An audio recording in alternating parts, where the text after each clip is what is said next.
Hi friends, please subscribe to Amravati Media and press the bell icon for more latest updates. టీడీపీలో తిరుగుబాటు తప్పదా?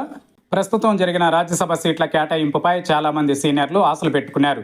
వీరిలో వర్ల రామయ్య, దేవినేని ఉమామహేశ్వరరావు, యనమల రామకృష్ణుడు ఇలా చాలామంది ఉన్నారు. అయితే వీరిలో ఒక్కరికి కూడా అవకాశం రాలేదు. ఇదే ఇప్పుడు సదరు నేతలకు ఇబ్బందిగా మారింది. అలాగని పార్టీని వదిలిపెట్టిపోయే పరిస్థితి లేదు. ఆల్టర్నేట్ రాజకీయాలు చేసేందుకు కూడా అవకాశం లేదు. కానీ ఈ తరహా అసంతృప్తి కారణంగా క్షేత్రస్థాయిలో టీడీపీ తీవ్రంగా దెబ్బతినే పరిస్థితి ఉంటుందని అంటున్నారు. వచ్చే ఎన్నికల నాటికి క్షేత్రస్థాయిలో పార్టీ పుంజుకోవాలని ఆలోచన చేస్తున్న చంద్రబాబు సీనియర్లను దగ్గర చేసుకునే ప్రయత్నం చేయాల్సి ఉంటుంది.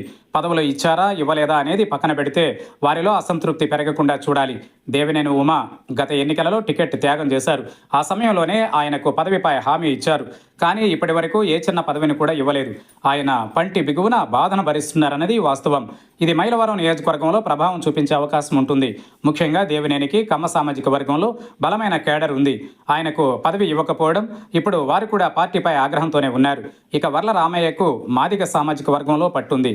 ఆయన కుమారుడు పామర్రు ఎమ్మెల్యేగా ఉన్నారు. అయితే గతంలో అవకాశం లేనప్పుడే వర్లను రాజ్యసభకు పోటీగా పెట్టారు. ఆయన ఓడిపోయారు.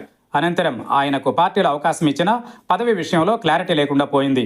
ఇది అంతర్గతంగా మాదిగలను పార్టీకి దూరం చేసే అవకాశం ఉందని అంటున్నారు. మరోవైపు యనమల రామకృష్ణుడి పరిస్థితి కూడా ఇలానే ఉంది.